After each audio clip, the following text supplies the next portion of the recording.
Salam adik, ketemu lagi ya. Pada hari ini kita akan beribadah di dalam United Blessing Family ya. Harus semangat adik-adik ya. Engkau harus entheos dalam Tuhan. Engkau harus semangat, penuh berkat ya. Karena engkau adalah apa? Anak-anak Tuhan, ahli waris kerajaan Allah ya. Mari adik-adik sebelum kita beribadah ya, bangkit berdiri kita berdoa dulu adik-adik ya. Terima kasih Tuhan. Pada pagi hari ini kami bisa beribadah. Dan kami percaya kami akan memuji, menyembah Engkau, memuliakan Engkau, dan mendengar firman-Mu juga Tuhan. Kami percaya kami akan lakukan itu dengan semangat bersama Engkau Tuhan. Kuduskan dan layakan kami, pikiran hati kami Tuhan, supaya bisa tertuju pada Engkau. Terima kasih Tuhan Yesus, kami siap memuji, menyembah Engkau dengan penuh sukacita. Dalam nama Tuhan Yesus Kristus, haleluya, amin ya. Halo, nama saya Sultan Fardi dan Marfet Hotikiano. Kami mau menyanyikan lagu Mari Kita Bersukaria.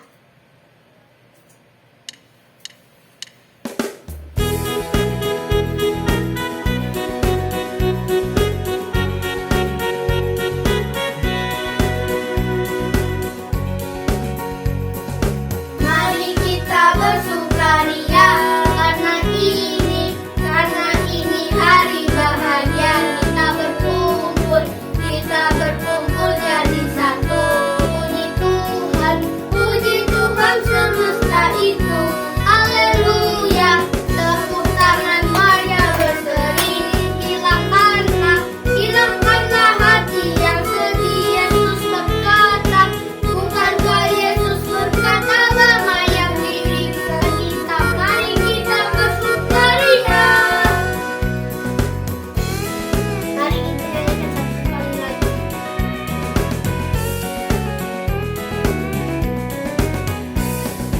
Mari kita bersukaria karena ini hari bahagia, kita berkumpul jadi satu. Puji Tuhan semesta itu, haleluya. Tepuk tangan Maria berseri, hilangkanlah hati yang sedih. Yesus berkata, bukankah Yesus berkata damai yang dirikan kita, mari kita bersukaria. Bukankah Yesus berkata damai yang diberikan kita, mari kita bersukaria.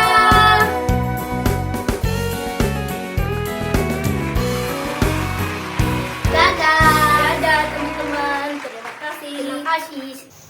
Sebelum kita bersama-sama belajar kebenaran firman Tuhan, kita akan berdoa terlebih dahulu, memohon pimpinan Tuhan supaya kita boleh memahami apa yang Tuhan mau untuk kita lakukan di dalam kehidupan kita. Yuk kita berdoa. Tuhan Yesus, saat ini kami akan mendengarkan firman-Mu. Tuhan menolong kami, berikan kami hati seorang murid sehingga kami boleh melakukan firman-Mu, mendengarkan firman-Mu dengan baik dan melakukannya di dalam setiap kehidupan kami. Tuhan tolong hamba-Mu sebagai penyambung lidah-Mu. Tuhan tolong supaya setiap perkataan yang keluar dari mulut hamba-Mu boleh memberkati untuk setiap anak-anak JC yang boleh dengan setia mendengarkan firman Tuhan pada pagi hari ini. Di dalam nama Tuhan kami Yesus Kristus, kami menyerahkan waktu pemberitaan firman Tuhan. Di dalam nama-Mu kami ucap syukur dan berdoa. Haleluya. Amin. Nah, tema pelajaran kita pada pagi hari ini adalah perjumpaan dengan Tuhan.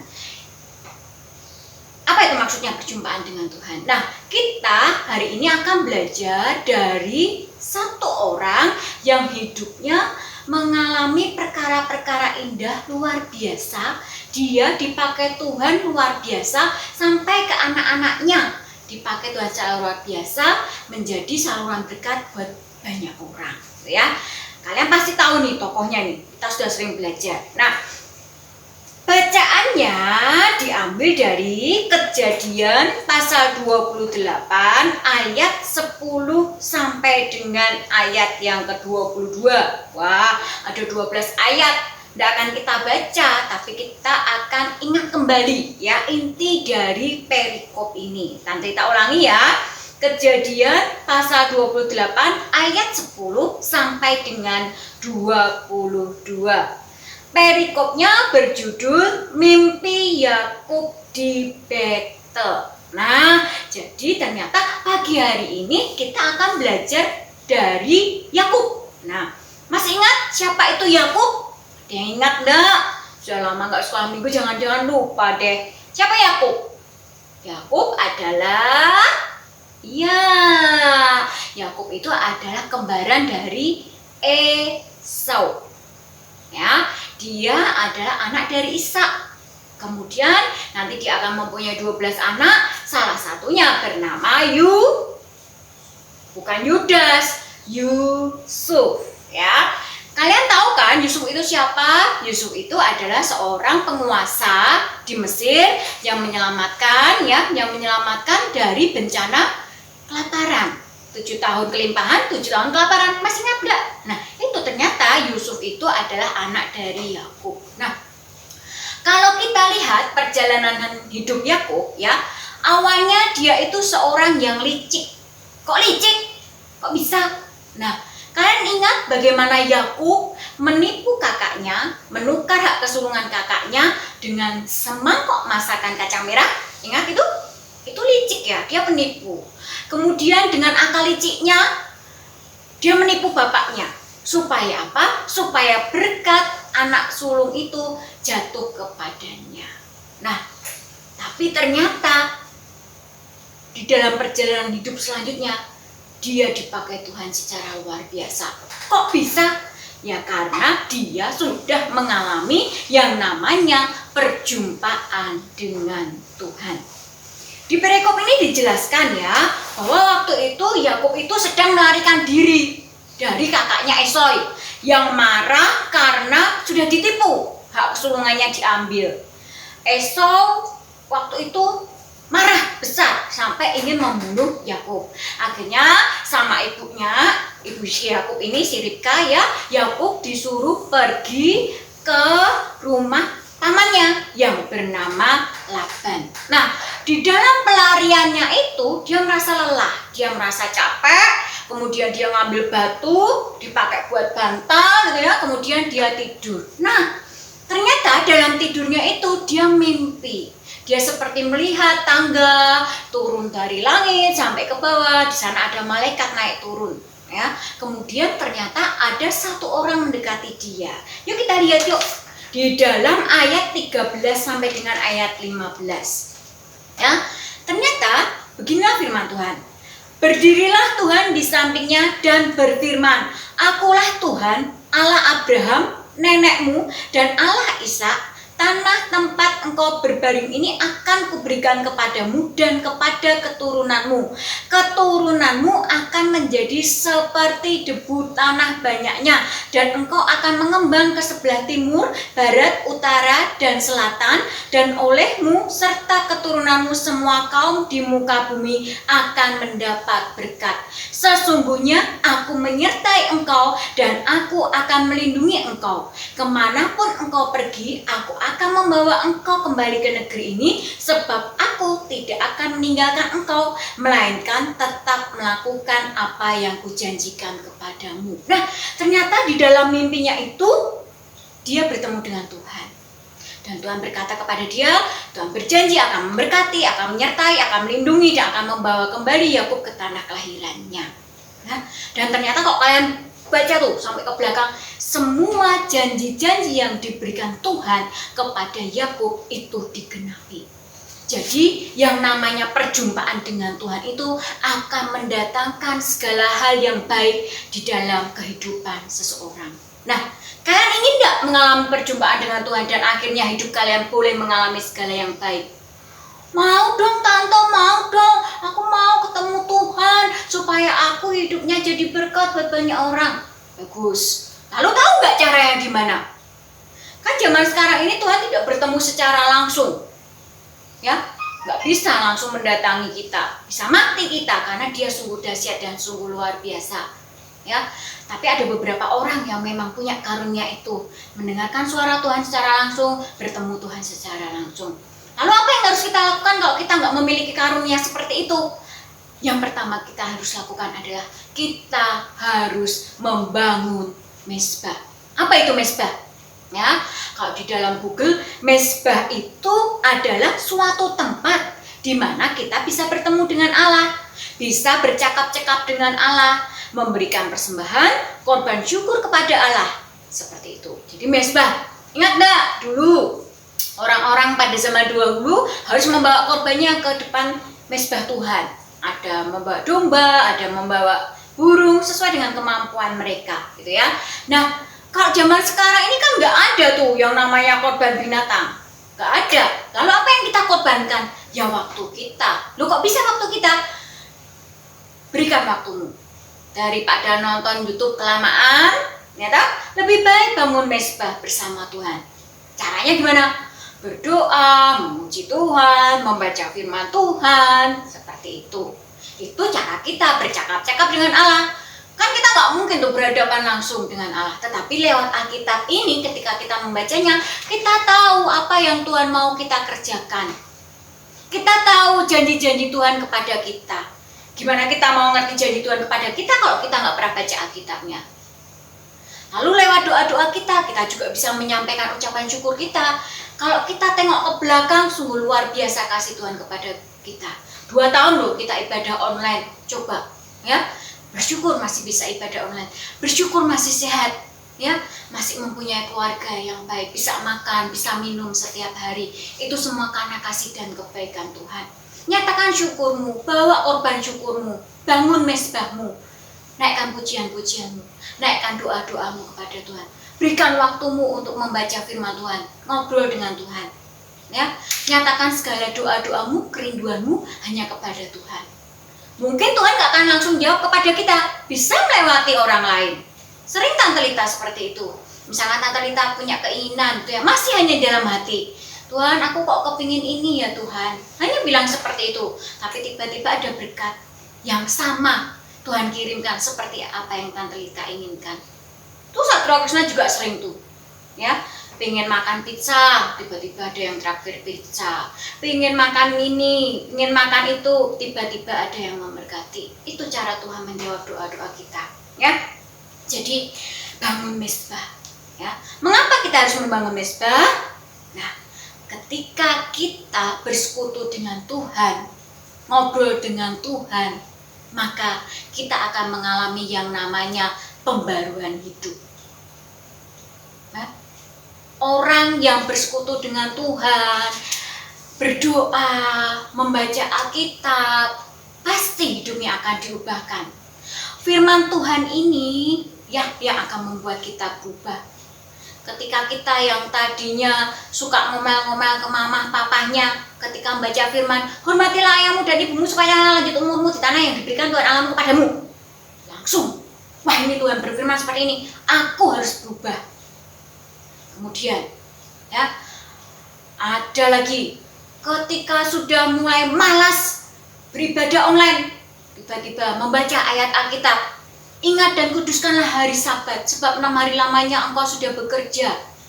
Langsung nyalakan YouTube-nya, nonton game. Bukan, nonton ibadah JC, ya. Seperti itu. Jadi, lewat firman-firman ini kita akan berubah. Kalau kita awalnya suka membenci temannya, membenci sesamanya, membenci tetangganya, membenci adiknya, ada firman mengatakan, kasihlah sesama manusia seperti dirimu sendiri. Maka kalian akan berusaha menuruti firman itu supaya apa? Supaya hidup kalian disempurnakan sama seperti Bapa kita yang sempurna, ya. Yang kedua, tadi dikatakan bahwa lewat mezbah kita bisa kita nyatakan syukur kita kepada Tuhan. Kita bawa korban kita, apa yang kita punya, waktu kita, berikan waktu kita untuk berdoa. Doa buat apa? Doa buat bangsa ini. Berdoalah buat bangsamu supaya bangsamu dipenuhi dengan damai sejahtera. Kan kalian tinggal di sini, di Indonesia. Berdoa juga buat Kalimantan, Banjarmasin, supaya semua yang baik boleh dialami di mana kita tinggal. Supaya apa? Ya supaya kita juga merasakan damai sejahtera itu, ya. Mungkin tidak harus doa yang panjang, bertele-tele dan sebagainya. Sebisa kalian berdoa, tetapi berdoalah dengan hati yang tulus, gitu ya. Lalu kalau punya masalah, Ya jangan ragu-ragu, sampaikan saja kepada Tuhan. Tuhan, aku kok punya masalah ya. Aku itu kalau belajar matematika itu kok susah ya Tuhan. Tolong Tuhan berikan hikmat-Mu. Seperti itu. Berdoa terus. Jangan cuma berdoa minta hikmat, tapi berusaha. Misalkan nih, oh aku kalau nggak bisa matematika ya, itu Tante Lita kayaknya bisa bantu. Di WA aja nggak apa-apa. Sebisa mungkin Tante Lita akan membantu kalian. Terus misalkan, oh bahasa Mandarin kok nggak bisa ya?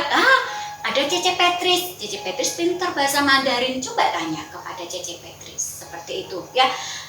Apapun permasalahanmu, sampaikanlah kepada Tuhan. Mungkin kalau kalian merasa takut, berdoalah. Maka Roh Kudus akan membuat kalian berani menghadapi segala sesuatu. Ya. Kemudian lewat mesbah itu kita bisa mengerti apa maksud Tuhan di dalam kehidupan kita. Visi misi Tuhan di dalam kehidupan kita. Rencana-rencana Tuhan di dalam kehidupan kita. Kita bisa ngerti. Melalui apa? Ya lewat firman-Nya.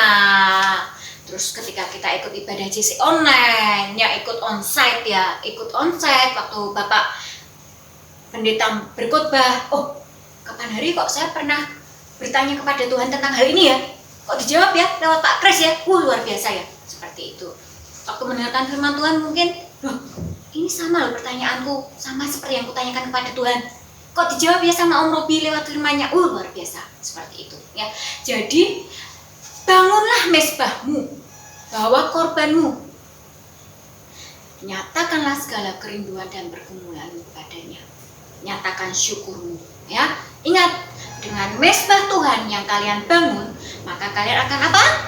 Satu, ketuhanan yang Maha Esa. Bukan. Ketika kalian membangun mesbah, yang pertama kalian akan mengalami yang namanya perubahan hidup. Sama seperti Yakub yang tadinya suka menipu, dia dipakai menjadi luar biasa. Salah satu keturunannya Yusuf, dia menjadi berkat bagi banyak orang, menyelamatkan banyak bangsa dari bencana kelaparan. Ingat ya, peristiwa 7 tahun kelimpahan, 7 tahun kelaparan. Yang kedua, melalui mesbah kita bisa menaikkan syukur kita kepada Tuhan. Kita juga bisa membawa seluruh pergumulan kita kepada Tuhan. Dan yang ketiga, ketika kita membangun mesbah Tuhan, maka kita akan mengerti apa yang harus kita lakukan, hal-hal yang harus kita kerjakan yang sesuai dengan rencana Tuhan. Ya, siapa yang ingin hidupnya diberkati seperti itu? Saya. Bangun mesbahmu. Ya, korbankan waktumu. Jangan kebanyakan nonton TV, jangan kebanyakan main game, jangan kebanyakan nonton YouTube. Ya, gunakan waktumu untuk membangun mesbah, ibadah, baca firman. Kalau kalian mau, belajarlah melayani. Rekaman lagu rohani buat sekolah minggu, rekaman JC. Mantap jiwa. Ya, seperti itu. Selama masih ada waktu, selama masih ada kesempatan, berikan yang terbaik untuk Tuhan. Mengapa? Ya karena Tuhan sudah memberikan semua yang baik bagi kita. Demikian firman Tuhan kita pada pagi hari ini. Kita akan berdoa. Terima kasih Tuhan untuk firman-Mu pagi hari ini yang mengingatkan kami supaya kami boleh membangun mesbah, supaya kehidupan kami boleh diubahkan, ketika kami boleh membawa seluruh syukur kami dan pergumulan kami kepada Tuhan. Ajari Tuhan, melalui mesbah-mesbah kami boleh mengerti apa yang menjadi rencana Tuhan dan maksud Tuhan di dalam kehidupan kami. Jadikanlah Tuhan anak-anak-Mu jika Blessing Family ini, anak-anak JC, anak-anak yang terberkati hidupnya, anak-anak yang boleh menjadi berkat bagi banyak orang. Di dalam nama Tuhan kami Yesus Kristus, kami mengucap syukur dan berdoa. Haleluya. Amin. Tuhan Yesus memberkati.